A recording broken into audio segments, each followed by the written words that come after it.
What is up, guys, and welcome back to another video. And today I'm continuing this mini-series. In the last episode, first episode, we looked at FX Racer, and today, as you can quite clearly see on the screen, we are returning to Real Racing 3. Now, this is a game I played once or twice on my channel before, quite a long time ago, and I thought I'd come back a couple of years later and see if anything has changed. So unfortunately it didn't save all my progress, so I'm just completely back to square one, which is why this is the easiest AI I've ever raced against.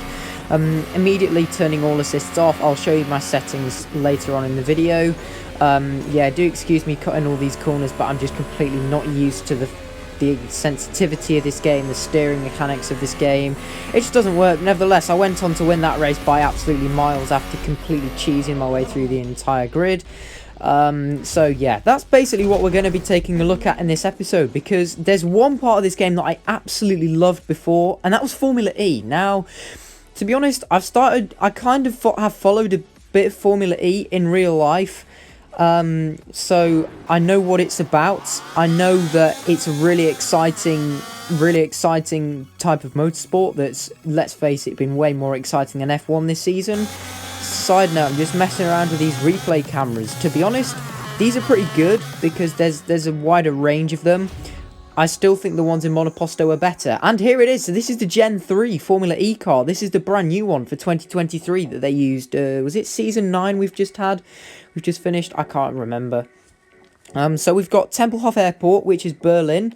We've got a few different challenges. So we've got energy, we've got like a speed time trial, we've got like a 1v1. There's all sorts of like little challenges you can do, which is good. But to be honest, I just wish they'd throw in like proper races that you can do, and you could choose like the whole grid, because there's something like that for F1, which we're gonna see later in the video.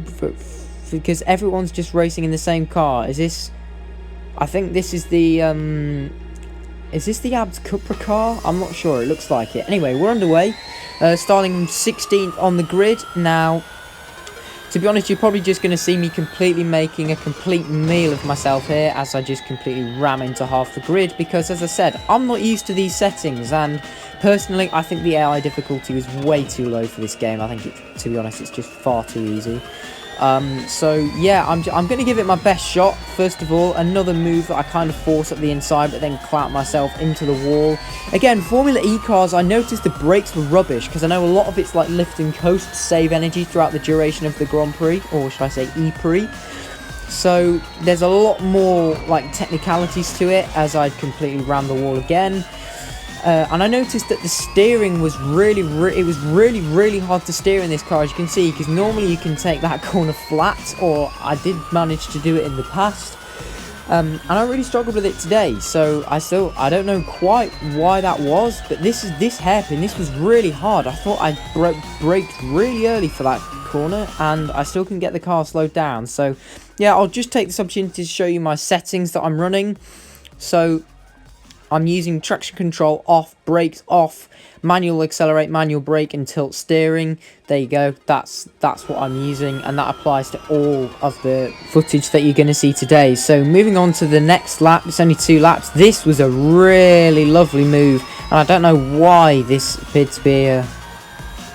Yeah, that's right, I said it. Racist. Computer generated username, which it is. So yeah, let's just try and ignore that. I don't know how on earth, if that, I don't know if this was an online race or if this was against the computer, but either way, that's safe to say that's not appropriate. Anyway, moving on, and this is now the Hong Kong E-Prix. This is back in the 2021 cars, I think. This is still the Gen 2. This was my favourite generation of car. I still think I really like the cockpit mode in this generation of car, and this is a nice circuit as well. You can see this is a really long straight, and then you get a lovely twisty bit that kind of reminds me a bit of Monaco, but I completely ran myself into the wall there. You've got a really nice chicane coming up here, because if you hook that up, it's so satisfying. It just feels like you're on the edge. That's probably why I love Formula E so much, because you guys know by now that I'm an absolute sucker for street tracks. You know, Monaco, Singapore, Baku, Jeddah, you know, you name it. You know, I always love a good street track, so I'm just trying to get through this guy because it's a one-lap race, and I just feel he's getting a bit in my way. So we're now through it, and we've just got JKR. He's the Belgian driver, and I ram him as well. Although I'm hopefully going to try and hang it on the outside as we come onto the pit straight. And there we go. That should be enough to win that short little challenge. So there we go. That's basically a bit of gameplay now. The next challenge I'm going to show you, this is an autocross through the middle sector of the lap. This is as I said, this is the really satisfying part of the track that you're going to just see. This is like my best attempt to try and get around this as successfully as possible, really. So yeah, to be honest, I wish there were more Formula E games out there. I think there is one for, is it R Factor 2 or something like that. I can't remember the actual name for it off the top of my head. But we're first in the autocross challenge as well. And if there is, you know, I'd love to be able to check out some more Formula E games. And to be honest, I think next we're going to move on to some of the GT racing. So we're in I think it's a Porsche we're in at the moment.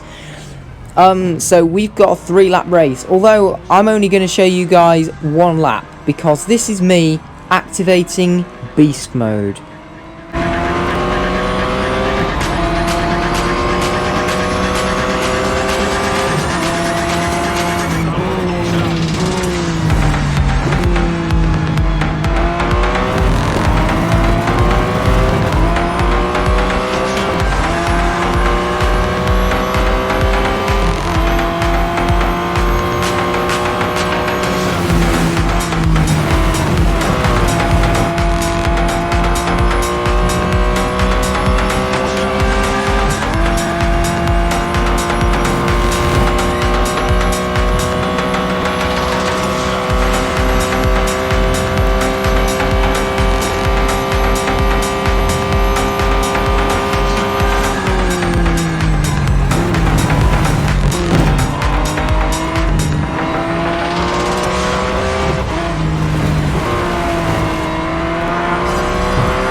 So there you go, guys. In 1 lap, we're going to go from on the moon to P1, and I'm going to hold it. Although I'm not even going to bother showing you the next 2 laps, because you can imagine I pull a pretty sizable gap on the rest of the field. Yes, I know I had to kind of cheese a few corners. I know there's a bit of contact, but that's because I still feel like the AI difficulty is way too low, and obviously I'm not expecting them to brake like too early, etc. That was just completely me braking too late. I didn't need to cut the final chicane.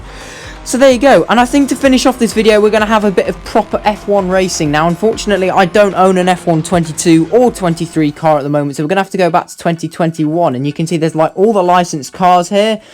Man, I forgot how good some of those cars looked. Like, I loved the McLaren that year, I loved the Alpine, and to be honest, I still really quite liked the Mercedes. So, but for today, I decided to drive as Carlos Sainz. So I think this is going to be 2 laps of Silverstone. I'll leave it uncut so you guys can enjoy a bit of gameplay, and I'll shut up for a minute, and I'll see you all at the checkered flag.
So that was just some gameplay of Silverstone with an almighty slide through cops on this lap. That's because, to be honest, I did brake on the first lap and thought actually I could have taken it flat, but it doesn't really matter. If I do say so myself, that was a pretty incredible save there, incredible catch.